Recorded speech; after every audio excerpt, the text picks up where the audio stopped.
Vous avez été quelques-uns à nous demander de visiter notre roulotte cargo. Ben, tant qu'à faire, je vais vous énumérer les avantages et les inconvénients de notre expérience roulotte cargo.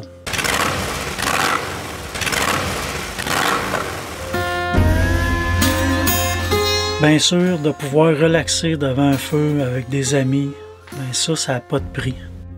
L'idée aussi de la roulotte cargo, ben, c'est pouvoir faire de la moto. Premièrement, il faut commencer par se rendre à destination avec notre camion.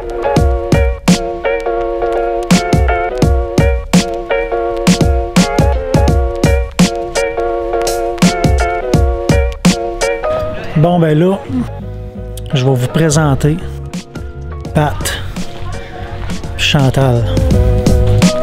Vous pouvez aussi voir une vidéo que j'ai faite de Pat et Chantal en camping. Parce que c'est principalement avec eux qu'on est des campineux. Voici comment ça se passe avec mes talents de dessinateur. On part en pick-up vers notre destination. De là, on sort la moto et le lendemain, on visite les environs. Soit que nous restons là pour plusieurs jours, ou bien on repart pour une autre destination le lendemain. On refait la même chose pour profiter de la moto un peu. Ensuite, le retour à la maison. Le résultat est que nous avons fait par exemple 200 km le premier jour en camion, 250 km le troisième jour, puis 450 km la dernière journée pour revenir à la maison. On aura réussi à faire environ 200 km de moto la deuxième journée et un autre 200 km pour un total de 400 km de moto. Contrairement à si nous étions partis de la maison en moto, on aurait fait 1300 km de moto. Finalement, on aura fait seulement 400 km de ma vraie passion.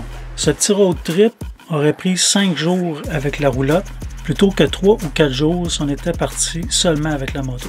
Et ça se multiplie en dollars quand on compte les journées additionnelles pour dormir et manger. C'est vraiment plus une question de priorité, moto et camping.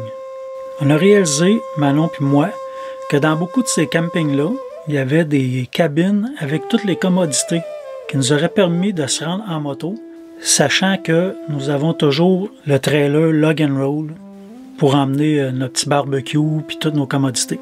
Ça nous aurait permis de faire du camping avec nos amis puis de dormir confortablement sans traîner notre maison avec nous.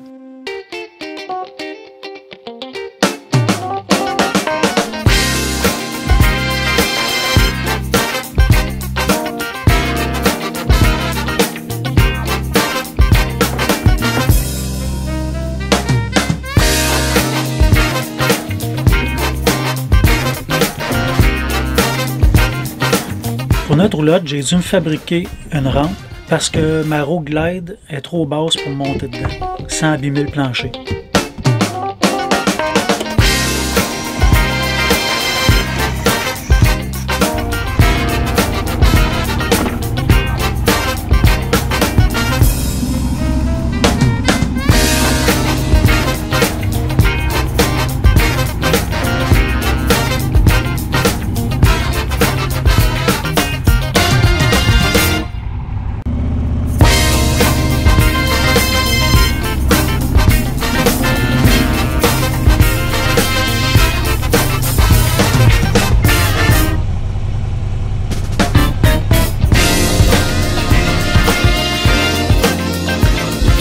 Je vais apporter ma rampe avec moi et très bien attacher les objets pour le transport.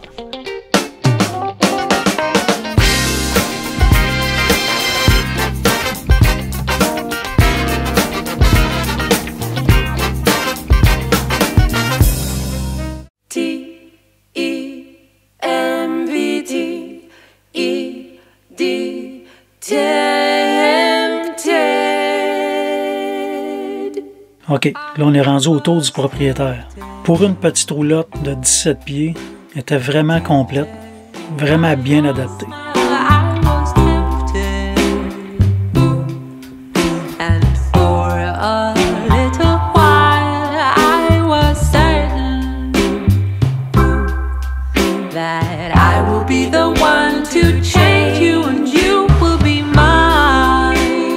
You will be mine.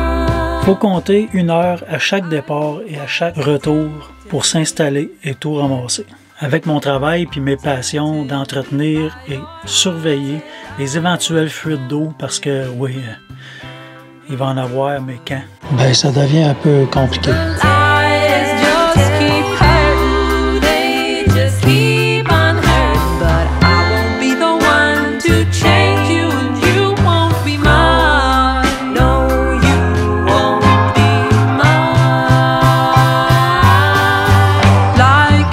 Vous l'avez deviné, on l'a finalement vendu. Notre décision n'a pas été influencée par notre super mauvaise aventure très coûteuse de notre semaine au Lac-Saint-Jean à l'été 2020. Mais Manon s'est acheté un Ryker, puis on a décidé d'exploiter au maximum notre autonomie de moteur avant de revenir plus tard au caravaning pour d'autres aventures aussi intéressantes mais très différentes. Le but de cette vidéo-là, c'est pas de vous décourager de vous acheter une roulotte cargo, c'est plus de vous tenir au courant des vrais avantages et inconvénients de ce type de voyage-là. Pour notre part, à court terme, nos objectifs sont plus d'aller rouler dans l'Ouest américain, l'Ouest canadien, avec mon transporteur Fly and Ride, pour me donner la chance de voir le maximum de belles choses et de kilomètres dans le moins de temps possible. Ce que je ne peux pas vivre vraiment avec la roulotte cargo, pour le moment. Ça conclut notre incursion dans le monde du VR. Je vous invite à me dire en commentaire les pour et les contre de vos aventures en camping roulotte cargo. Et d'ici là, abonnez-vous et on se revoit dans une autre vidéo. Salut gang!